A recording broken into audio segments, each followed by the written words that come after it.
Nazareno, sinasamba ka namin, pinipintuho ka namin, aral mo ang aming buhay at kaligtasan. Nuestro Padre Jesus Nazareno, iligtas mo kami sa kamatayan, ang krus mong pinamatayan ay sagisag ng aming kaligtasan. Nuestro Padre Jesus Nazareno, dinarangal ka namin. Nuestro Padre Jesus Nazareno, inulwalhati ka namin. Nuestro Padre Jesus Nazareno, inarangal ka namin. Nuestro Padre Jesus Nazareno, inulwalhati ka namin.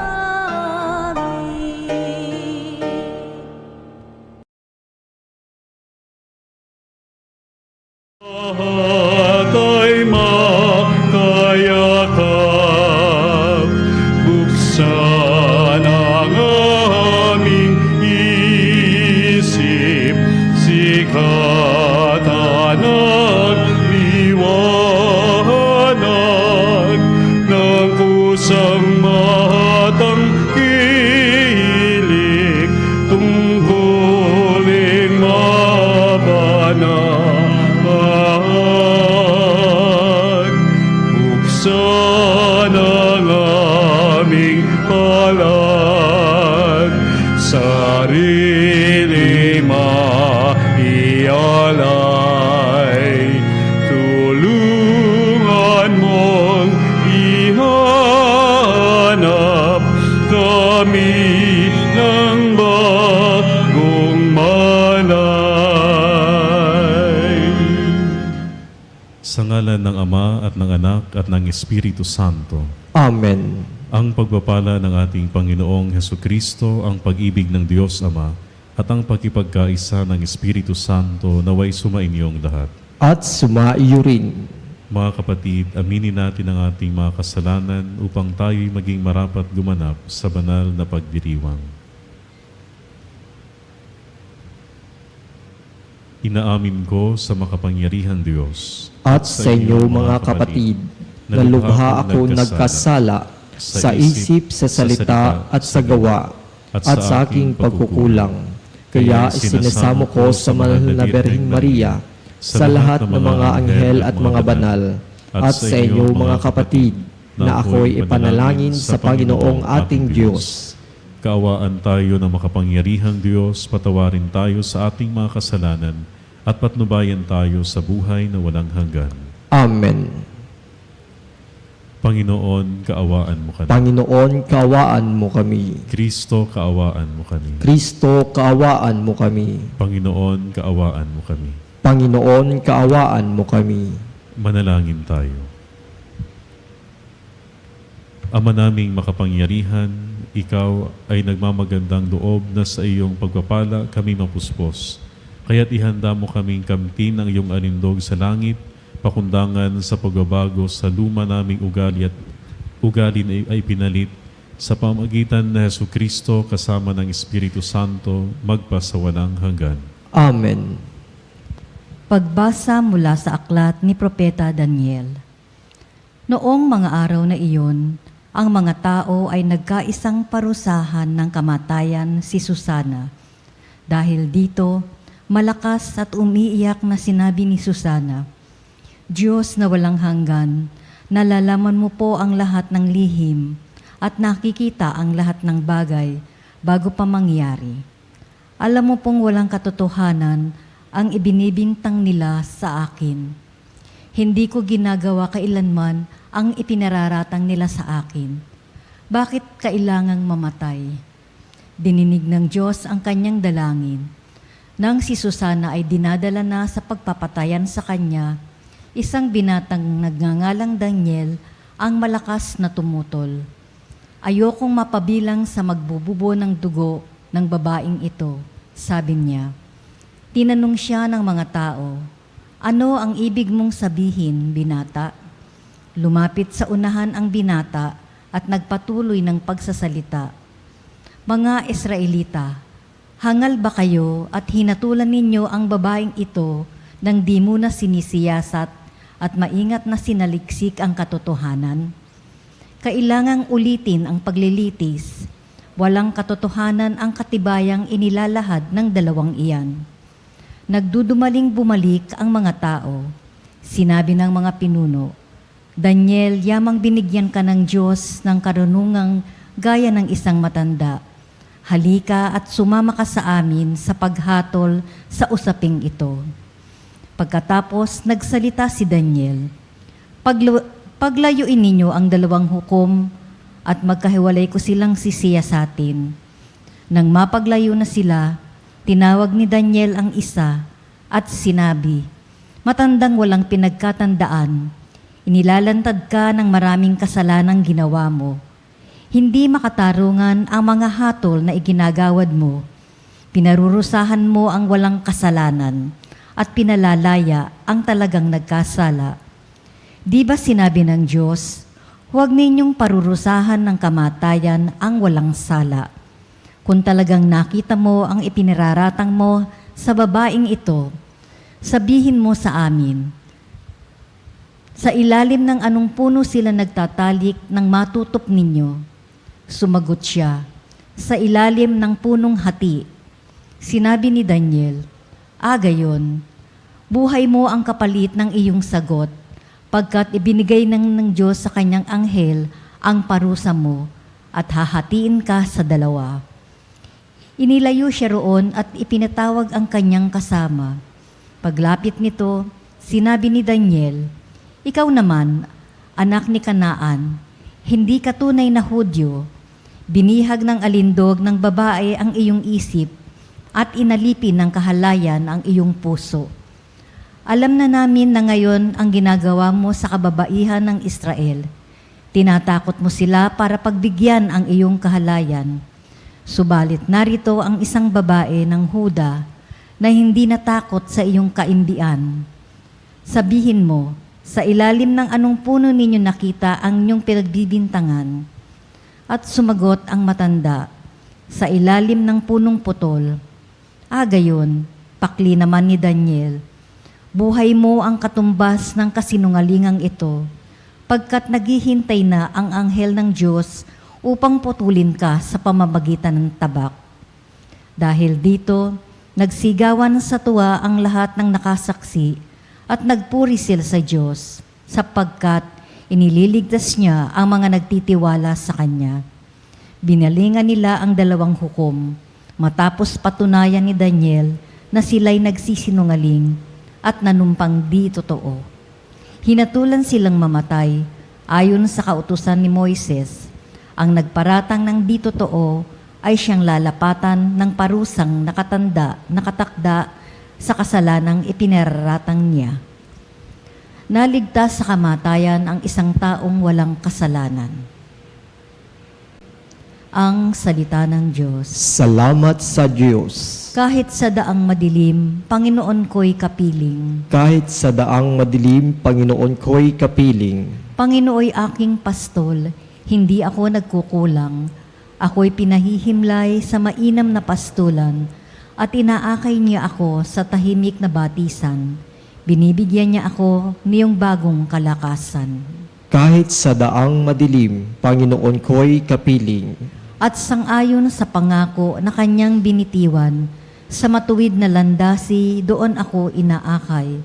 Kahit na ang daang ito'y tumatahak sa karimlan, hindi ako matatakot pagkat ika'y kaagapay. Ang tungkod mo at pamalo, ang gabay ko at sanggalang.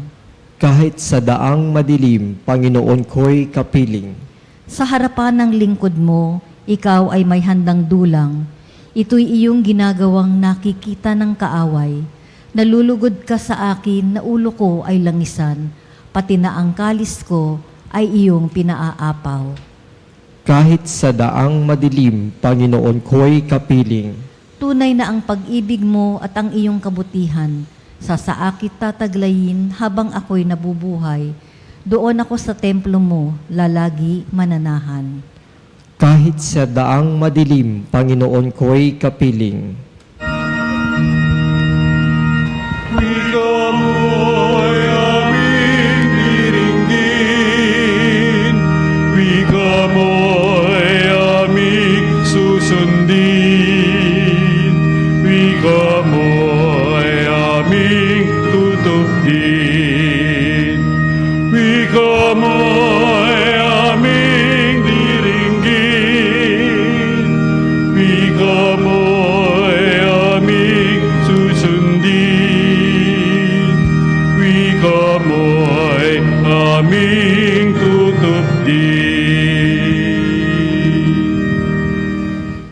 Sumainyo ang Panginoon. At sumaiyo rin. Ang mabuting balita ng Panginoon ayon kay San Juan. Papuri sa iyo, Panginoon.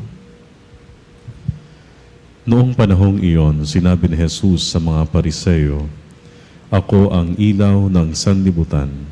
Ang sumusunod sa akin ay magkakaroon ng ilaw na nagbibigay buhay at di na lalakad sa kadiliman." Sinabi sa kanya ng mga Pariseo, "Ikaw ang nagpapatotoo sa iyong sarili, hindi maaaring tanggapin ang patotoo mo." Sumagot si Jesus, "Kahit ako ang nagpapatotoo sa aking sarili, totoo ang aking sinasabi, sapagkat alam ko kung saan ako nanggaling at kung saan ako paroroon.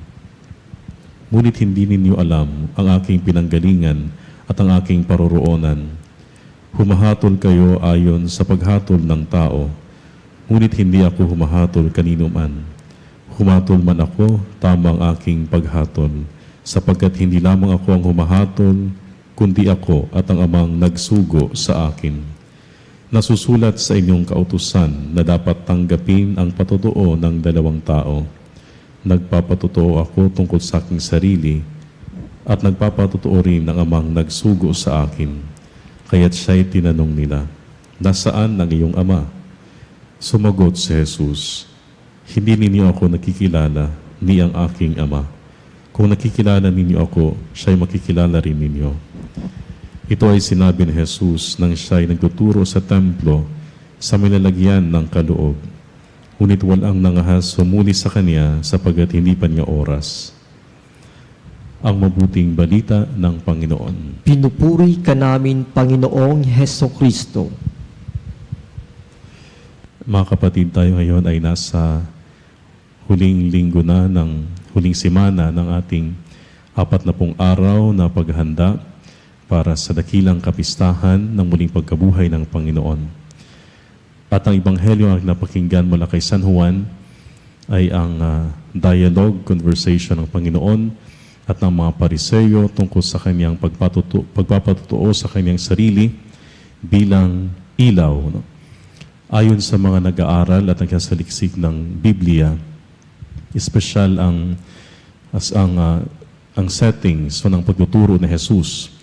Noong panahong iyon ay kasalukuyang ipinagdiriwang ang fiesta ng mga tabernakulo, kung saan doon sa lugar kung saan si Jesus nagtuturo sa mga tao ay iniilawan ang malalaking parang ilawan doon sa tinatawag na Court of Women. No? Ang templo ng Jerusalem ay mayroong iba't ibang mga bahagi. No?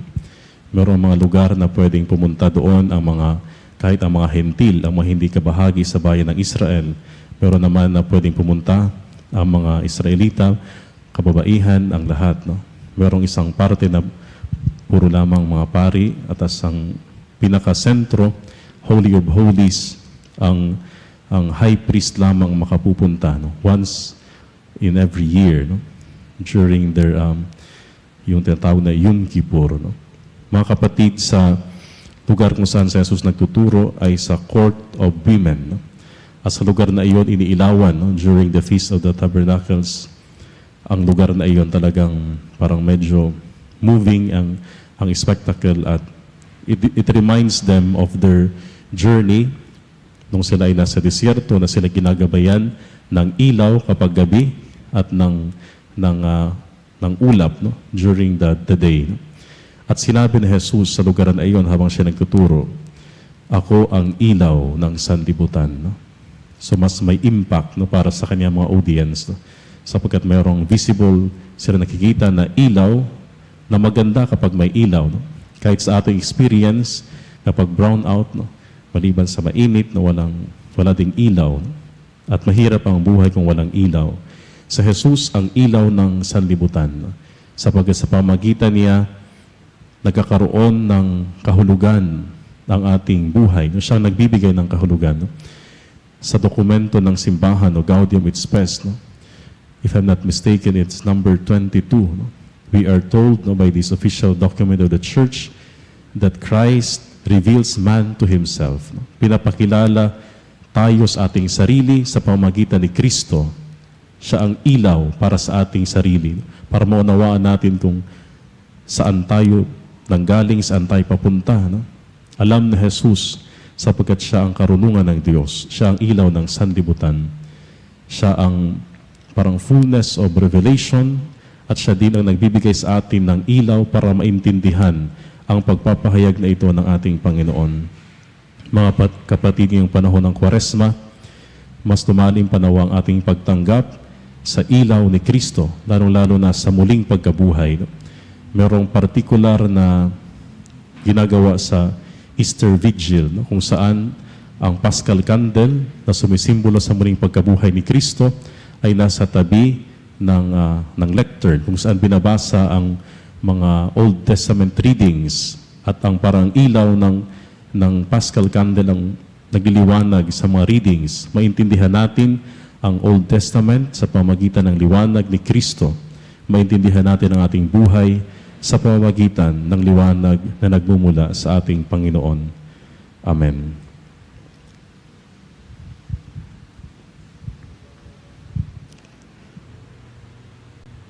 Panalangin pangkalahatan. Tumatawag tayo sa Panginoon sa ating panalangin at nakatitiyak tayo sa Kanyang pagkahabag sa atin. Sa bawat panalangin ang ating itutugon. Panginoon, dinggin mo ang aming panalangin. Panginoon, dinggin mo ang aming panalangin.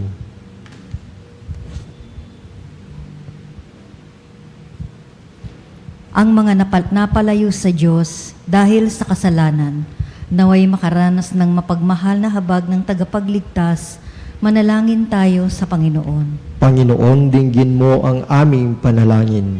Atin nawang iwasan ang paghatol sa iba at sa halip, tingnan ng ating sariling buhay sa mata ng Diyos, manalangin tayo sa Panginoon. Panginoon, dinggin mo ang aming panalangin. Ang mga may mabibigat na pasaning dala ng kahirapan at alalahanin, naway maunawaan na hindi sila iniiwan ng Diyos, manalangin tayo sa Panginoon. Panginoon, dinggin mo ang aming panalangin. Ang mga nagdurusa dahil sa maling hatol, naway patatagin ng Panginoon, manalangin tayo sa Panginoon. Panginoon, dinggin mo ang aming panalangin. Ang mga yumao, naway makatagpo ng kaligayahan at kapayapaan sa mga bisig ng Diyos, manalangin tayo sa Panginoon. Panginoon, dinggin mo ang aming panalangin. Ama naming nasa langit, tulungan mo kaming maging mapagpatawad sa mga taong hindi maganda ang pakikitungo sa amin. May pakita nawa namin sa kanila ang habag na ipinakita ng iyong anak na sa Jesus sa babaeng nahuling nakikiapid. Idinadalangin namin ito sa pamamagitan ni Kristo na aming Panginoon. Amen. Kunin at tanggapin ang alay na ito, mga biyayang nagmula sa pagpapala mo. Tanda ng bawat puso, makatinimig mo, ngayo'y nananalig, nagmamahal sa'yo.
kapatid, upang ang paghahain natin ay kalugdan ng Diyos amang makapangyarihan. Tanggapin nawa ng Panginoon itong paghahain sa iyong mga kamay sa kapurihan niya at karangalan sa ating pakinabangan at sa buong sambayan niyang banal. Ama naming lumikha, kaming gaganap sa banal na paghahain ay buong galak nawang makaharap na may kadalisayang angkin upang ang bunga ng aming pagtitiis ay may pamalas namin sa pamamagitan ng Hesukristo kasama ng Espiritu Santo magpasawalang hanggan. Amen. Sumainyo ang Panginoon. At sumaiyo rin. Itaas sa Diyos ang inyong puso at diwa. Itinaas na namin sa Panginoon. Pasalamatan natin ang Panginoong ating Diyos. Marapat na siya ay pasalamatan. Ama naming makapangyarihan, tunay ngang marapat na ikaw ay aming pasalamatan sa pamamagitan ng Hesukristo na aming Panginoon. Sa aming kusang pagtitiis ng hirap, tinutulungan mong aming maitumpak ang kinamihas ng pagsalungat sa pananagutang iyong iniatas. Sa aming pagtulad sa anak mong mahal na nagpakasakit para sa tanan, ang pagsisikap namin ay iyong kinalulugdan at ang pagpapakabuti namin na iyong ikinararangal. Kaya kaisa ng mga anghel na nagsisiawit ng papuri sa iyo nang walang humpay sa kalangitan, kami ay nagbubunyi sa iyong kadakilaan.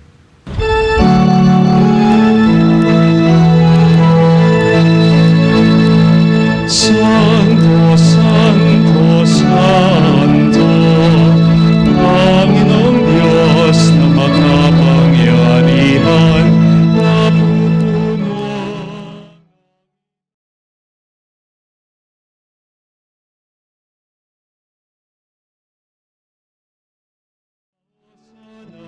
Sa kaitaasan, Hosana, Hosana, sa kaitaasan, pinagpala ang naparirito sa ngalan ng Panginoon. Hosana, Hosana, sa kaitaasan, Hosana, Hosana, sa kaitaasan. Ama naming banal, ikaw ang bukal ng tanang kabanalan, kaya't sa pamamagitan ng iyong Espiritu gawin mong banal ang kaloob na ito, upang para sa amin ay maging katawan at dugo ng aming Panginoong Hesukristo. Bago niya pinagtiisang kusang loob na maging handog, hinawakan niya ang tinapay, pinasalamatan kanya, pinaghati-hati niya iyon, iniabot sa kanyang mga alagad at sinabi, "Tanggapin ninyong lahat ito at kanin. Ito ang aking katawan na ihahandog para sa inyo."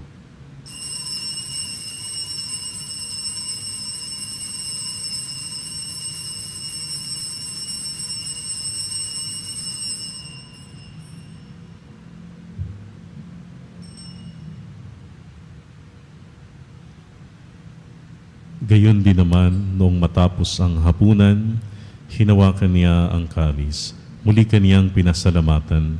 Iniabot niya ang kalis sa kanyang mga alagad at sinabi, "Tanggapin ninyong lahat ito at inumin. Ito ang kalis ng aking dugo, ng bago at walang hanggang tipan. Ang aking dugo na ibubuhos para sa inyo at para sa lahat sa kapagpapatawad ng mga kasalanan. Gawin ninyo ito sa pag-alala sa akin."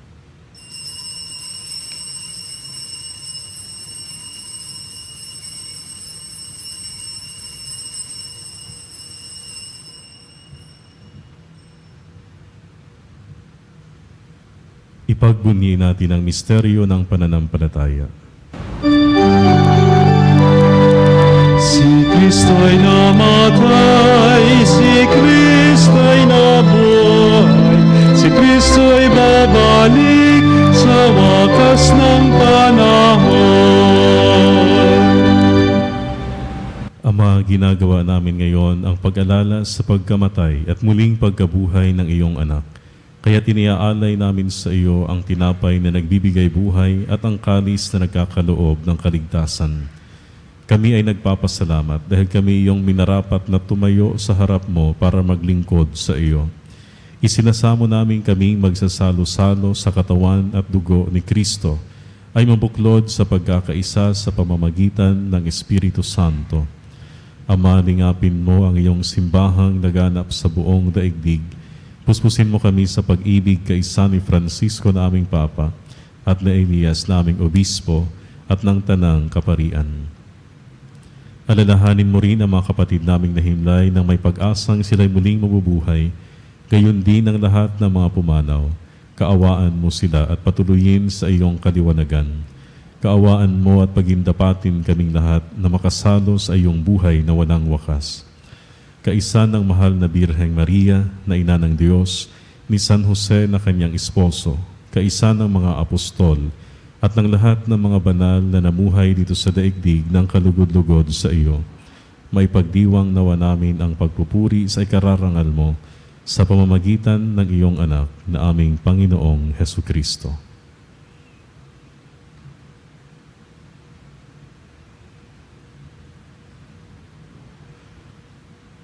Sa pamamagitan ni Kristo, kasama niya at sa Kanya, ang lahat ng parangal at papuri ay sa iyo, Diyos Amang makapangyarihan, kasama ng Espiritu Santo, magpasawalang hanggan. Amen, amen, amen.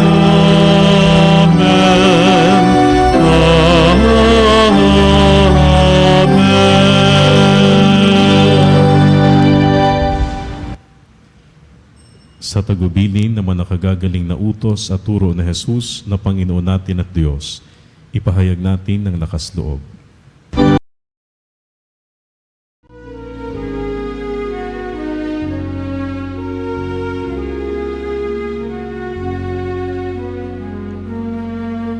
Ama namin, sumasalangit ka, sambahin ang ngalan mo.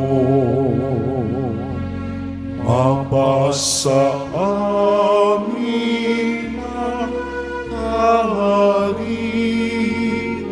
mo, sundin ang loob mo.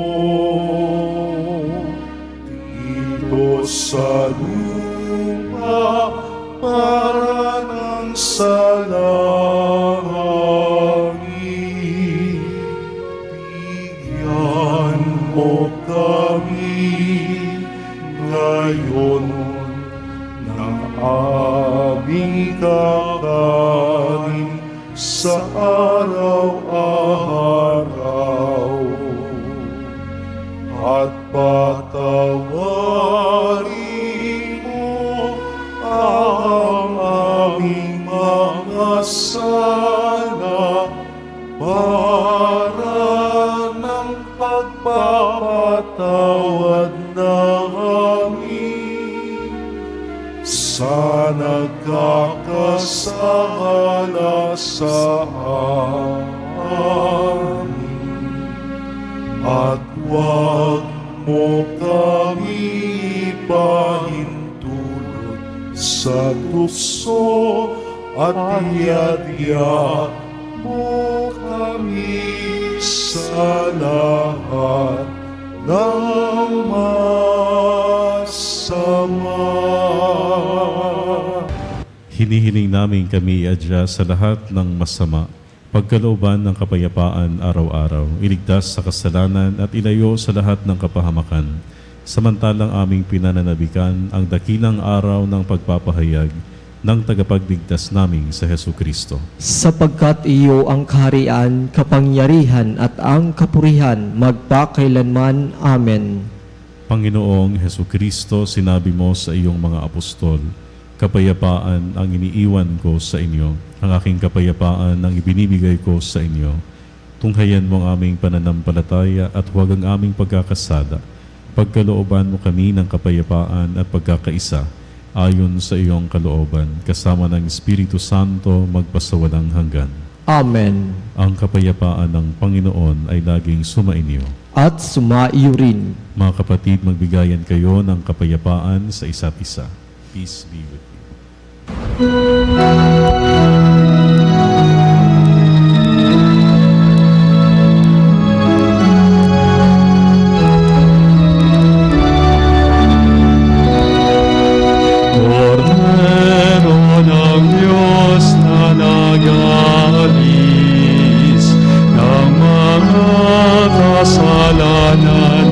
mundo. Maawa ka sa amin, Kordero ng Diyos.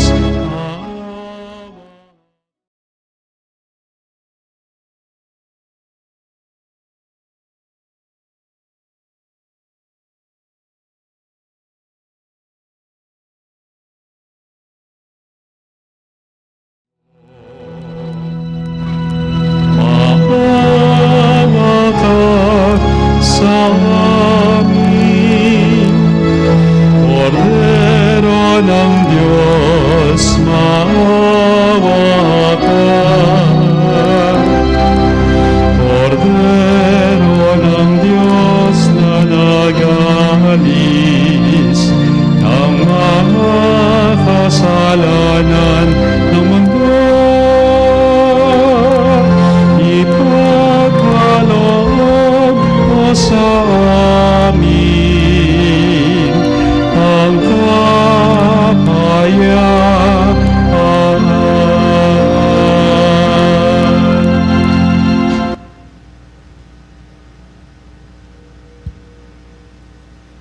Ito ang kordero ng Diyos. Ito ang nag-aalis ng kasalanan ng sanlibutan. Mapalad ang mga inaanyayahan sa kaniyang piging.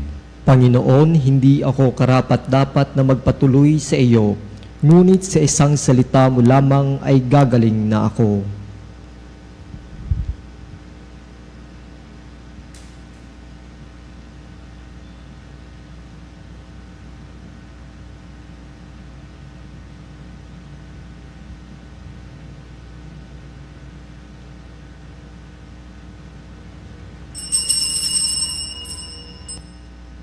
Mga kapanalig, ating dasalin ang komunyong espiritual.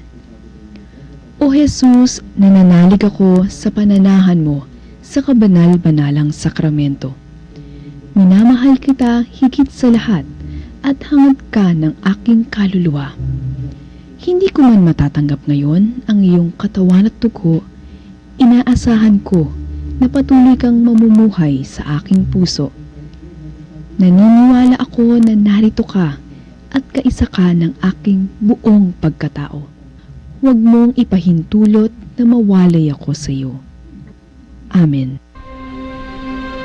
Oras Panalangin sa karangalan ng Nuestro Padre Jesus Nazareno. O Jesus Nazareno, katamis-tamisan naming manunubos, sa harap mo ngayon naririto kami't nangangayupapa at nagsisisi ng taos-puso sa aming pagiging walang turing sa iyo at paglimot sa di mabilang na mga biyaya mo, lalong-lalo na yaong mahalagang biyaya ng pagtutubos. Dinaramdam namin at pinagsisisihang labis, Panginoon ko, ang pagkakasala namin sa iyo. Ikinalulungkot namin ang pagiging dahilan ng pagpapasan mo ng krus na iyan sa gitna ng mga hirap at kapaitan hanggang sa inihandog mo ang iyong buhay sa bundok ng Kalbaryo sa pagkaibig mo lamang na matubos kami at ang sangkatauhan mula sa sala. Pakabanalin mo, O Panginoon, ang aming pagnanais at ipagtanggap mo sa amin ang iyong biyaya. Maging tagapamagitan nawa ang iyong ina, ang kalinis-linisang Birheng Maria.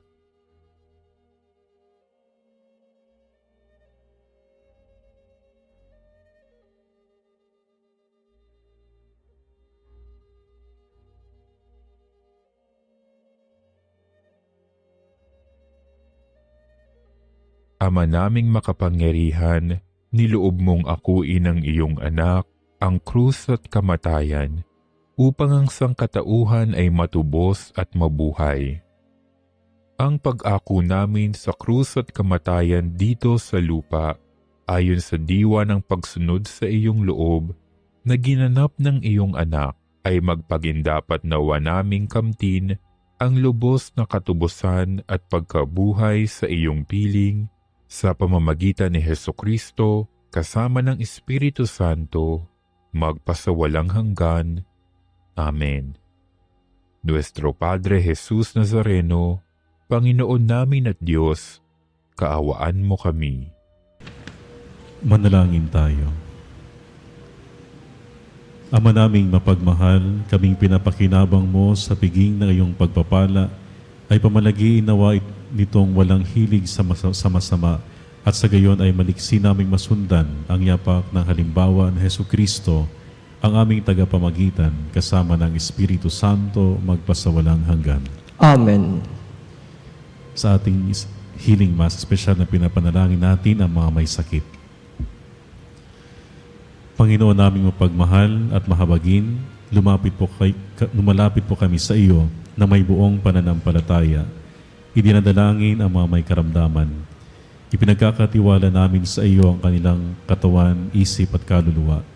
Naway pagkaloob mo sa kanila ang kagalingan at kalakasan.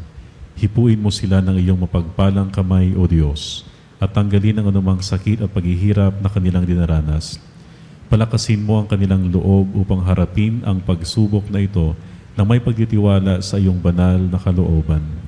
Bigyan mo rin ng lakas at karunungan ang mga doktor, nurse at lahat ng nag-aalaga sa kanila upang maging instrumento ng iyong paggaling. Pagpalain mo ang kanilang mga pamilya upang manatiling matatag at puno ng pag-asa. Panginoon, naniniwala kami na ikaw ang dakilang manggagamot. Wala pong imposible sa inyo. Sa iyong awa at habag, alam naming may kagalingan at kapayapaan para sa lahat ng nananalig sa iyo. Ito po ang aming dalangin sa pangalan ng iyong anak na si Jesucristo, kasama ng Espiritu Santo magpasawalang hanggan. Amen. Patalastas po para sa darating na April 8, araw ng Martes, sa ganap ng ika-12 ng tanghali. Ang ating healing mass ay pangunahan ni Healing Priest Father Joey Falier ng Kamay ni Jesus. Maaari po kayong dumalo sa ating healing mass dito sa Veritas Chapel, 162 West Avenue, Corner EDSA. Para po sa inyong mga pamisang pasasalamat, kaarawan, kagalingan, special intention, kaluluwa at mass sponsor o love offering, tumawag lamang po sa Religious Department sa numerong 8925-7931. Local 129-131 at 137 o mag-text sa numerong 0917-631-4589 at hanapin lamang si Miss Rene Jose o si Miss Ali Nahe. Maraming salamat po. Sumainyo ang Panginoon. At sumaiyo rin. Pagpalain kayo ng makapangyarihang Diyos, ang Ama, ang Anak at ang Espiritu Santo. Amen. Tapos ng banal na misa, humayo kayong taglay ang kapayapaan. Salamat sa Diyos. Walang sino man ang nabubuhay para sa sarili lamang. Walang sino man ang namamatay para sa sarili lamang. Tayong lahat ay may... Hingin natin ang biyaya ng pagpapagaling kay Nuestro Padre Jesus Nazareno. Manalangin tayo sa ngalan ng Ama at ng Anak at ng Espiritu Santo. Amen. O Nuestro Padre Jesus Nazareno, puno ng pag-ibig at habag para sa mga nahihirapan at nagdurusa. Ikaw ang takbuhan ng lahat ng lubos na nangangailangan. Kaya buong pagpapakumbaba akong lumalapit sa iyo at itinataas ang aking puso, kaluluwa at buong pagkatao. O Nuestro Padre Jesus Nazareno, hipuin mo ako ngayon ng iyong mapaghimalang kamay at idulot sa akin ang pagpapagaling at mabuting kalusugan na aking minimithi. Puspusin mo ako ng iyong biyaya, lakas at kapangyarihan, nang tuluyan ng mapawi ang aking sakit, kalungkutan at pagdurusa. O Nuestro Padre Jesus Nazareno, ikaw ang aking tanglaw, ikaw ang aking pag-asa, ikaw ang aking lakas, at higit sa lahat, ikaw ang aking dakilang manggagamot. Damayan mo ako sa panahong itong kailangang kita.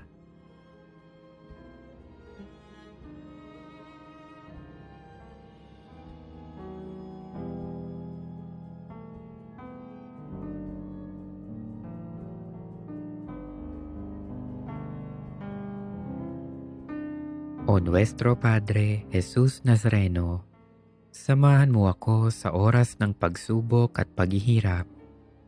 Patibayin mo ang aking pananampalataya. Palakasin mo ang aking loob nang malampasan ko ang karamdamang nagpapahirap sa akin at sa maraming may sakit.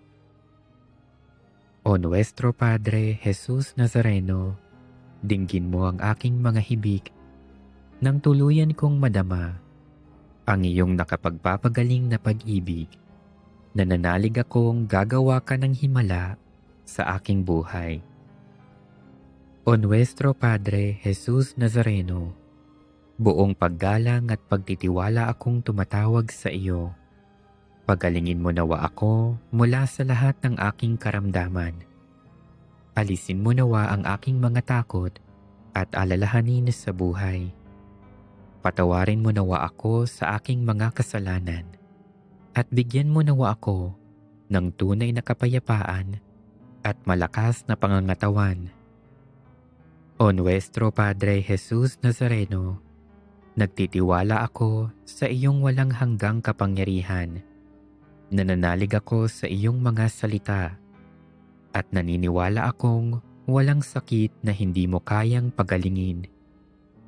Alam kong hindi mo ako bibiguin, kaya narito ako at nagpapasalamat sa iyong walang hanggang pagkalinga sa akin. O Nuestro Padre Jesus Nazareno, turuan mo akong magtiwala sa dakilang kalooban ng Diyos. Maging handa nawa akong tanggapin kung ano ang kaniyang naisin. Nang buong tapang kong maharap ang lahat ng pagsubok at paghihirap. O Nuestro Padre Jesus Nazareno, kaawaan mo ako. Amen.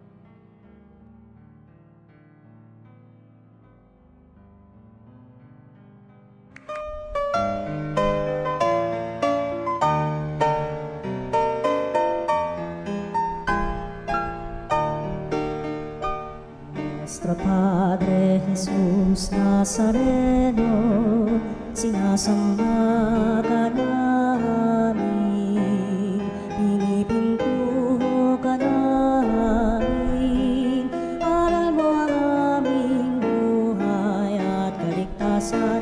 Nuestro Padre Jesus Nazareno, iligtas mo kami sa kamatayan. Ang krus mong pinamatayan ay sagisag ng aming kaligtasan. Nuestro Padre Jesus Nazareno, dinarangal ka namin. Nuestro Padre Jesus Nazareno, inulwalhati ka namin.